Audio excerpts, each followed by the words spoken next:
আজ থেকেই দেশ জুড়ে নয়া জিএসটি লাগু। জিএসটি শূন্য, তবু একই দাম। পুরনো দামেই দুধ পনির বিক্রি। দুধ পনির সহ দুগ্ধজাত দ্রব্যে জিএসটি শূন্য, তবু বহু দোকানে পুরনো দামে বিক্রি। এখনো পর্যন্ত কমেনি, যা প্রিন্ট আছে ওটাই এসছে। নতুন প্রিন্ট যতক্ষণ না আসবে আমরা তো বলতে পারছি না, যেরকম আসবে সেরকম আমাদের দিতে হবে। কোনো কিছু হয়নি পনির বা না না না না এখন আমার কাছে এসে পৌঁছায়নি নতুন প্রিন্ট। সব যেরকম কদিন কালকে যা প্রিন্টে বিক্রি করছিলাম আজকেও তাই একই প্রিন্টে বিক্রি করছি। একই তো নিচ্ছি আজকে থেকে তো কমার কথা ছিল, তো কমেনি তো দেখছি, একই তো দাম নিল সেই 52 টাকা করে আগে যেমন ছিল। হ্যাঁ মানে আগে যা ছিল তাই নিচ্ছে কি? তাই তো নিচ্ছি। आज अभी तो नहीं मिला है, अभी लिए हैं दूध लिए हैं दही लिए हैं, नहीं সেম দাম आज अभी तक सेम दाम।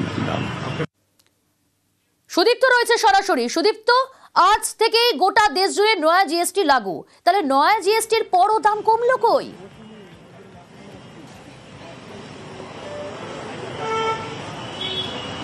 একদমই দেখো, আগে জিএসটি 4টে ভাগে নেওয়া হতো, অর্থাৎ 4টে পার্সেন্টেজের উপর নেওয়া হতো। এক হচ্ছে 5%, অন্যদিকে 12% এবং তারপরে 18 এবং 28। এবারে 2টি শতাংশ নেওয়া হবে, এক হচ্ছে 5 এবং অন্যটি হচ্ছে 18%। কিন্তু যেটা দেখা যাচ্ছে যে দুগ্ধজাত দ্রব্যের ক্ষেত্রে যা আগে 12% ছিল, এখন সেটা কমে 5% হওয়ার কথা ছিল জিএসটি। কিন্তু আজকে সকাল থেকে যেমনটা বলা হয়েছিল কেন্দ্রের পক্ষ থেকে 22শে সেপ্টেম্বর থেকে লাগু হয়ে যাবে, এবং এই 22শে সেপ্টেম্বর থেকে যখন দেখা যাচ্ছে বাজারে আসার পর তার কিন্তু কোনো বাস্তবায়ন হয়নি। দুগ্ধজাত দ্রব্যের ক্ষেত্রে যেটা দেখা যাচ্ছে যে যেখানে 12% জিএসটি ছিল এখন 5% হয়েছে। সেক্ষেত্রে পুরনো দাম এবং নতুন দাম একেবারে ট্যাগ করে রাখার কথা ছিল, সেই রকম কিছু দেখা যাচ্ছে না। কাজে বিক্রেতা যারা রয়েছেন তারা কিন্তু বিক্রি করছেন পূর্বের যে দাম, সেই পূর্বের দামে অর্থাৎ 12% হারেই কিন্তু বিক্রি করছেন, এবং একইভাবে ক্রেতারা তাও কিন্তু তা কিনছেন। অর্থাৎ তাদের মধ্যে, অর্থাৎ ক্রেতা এবং বিক্রেতা তাদের মধ্যে একটা বিভ্রান্তি দিয়ে কাজ করছে এখনো পর্যন্ত, তা একেবারে বলাই চলে। বেশ,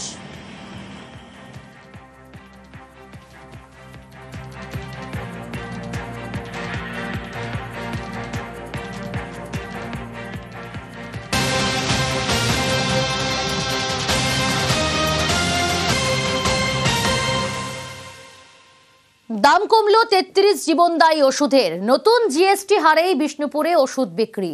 33 জীবনদায়ী ওষুধে জিএসটি মকুব, দাম কমিয়েই ওষুধ বিক্রি বিষ্ণুপুরে। পুরনো ওষুধে নতুন জিএসটি অনুযায়ী দাম কমলো 33 জীবনদায়ী ওষুধের। নতুন জিএসটি হারেই বিষ্ণুপুরে ওষুধ বিক্রি। 33 জীবনদায়ী ওষুধে জিএসটি মকুব, দাম কমিয়ে ওষুধ বিক্রি বিষ্ণুপুরে। বিষ্ণুপুর থেকে রয়েছে প্রতিনিধি দেবব্রত। দাম কমলো 33 জীবনদায়ী ওষুধের, বিক্রেতা ক্রেতা তারা কি বলছেন? একদমই তারা কি বলছে প্রিয়াঙ্কা, আমি অবশ্যই শোনাবো। তার আগে বলবো যে সাধারণ মানুষ ব্যাপক খুশি এতে।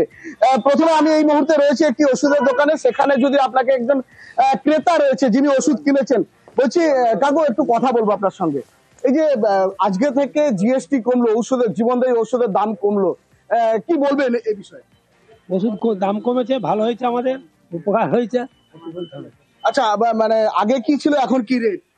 আগের ছিল আপনার, আমি ঠিক রেট জানি না বাবু, রেট কি বলবো। আচ্ছা, আজকে কি রেট কমেছে? হ্যাঁ, আজকে রেট কমেছে, অনেক কমেছে আগের থেকে। আগে দাম বেশি ছিল, এখন জিএসটি।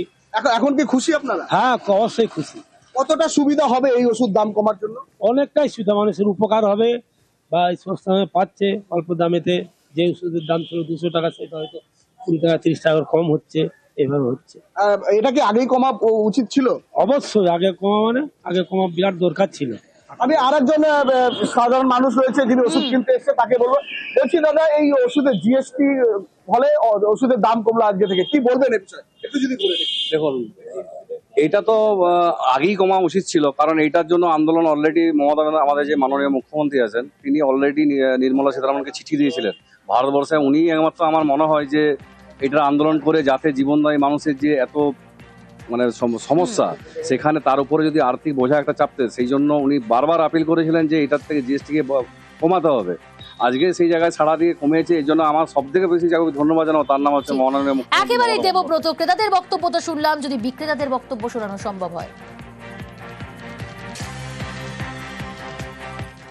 আপনাদের যদি কাছে যাই, বলছি দাদা, গতকালকে ওষুধের জিএসটি রেট কি ছিল, আজকে কি রেট রয়েছে? 6% ডিসকাউন্ট আরো এক্সট্রা করে সরকার নির্দেশ করে দিয়েছে যে 6% এক্সট্রা করে ডিসকাউন্ট যাতে আরো ইয়েদেরকে কাস্টমারদেরকে যাতে দেওয়া হয়। মানে 12% জিএসটি ছিল, এখন 6%-এ দাঁড়িয়ে গেছে। আর কিছু কিছু জিএসটি 18% ছিল, সেগুলাও 5%-এ দাঁড়িয়ে গেছে।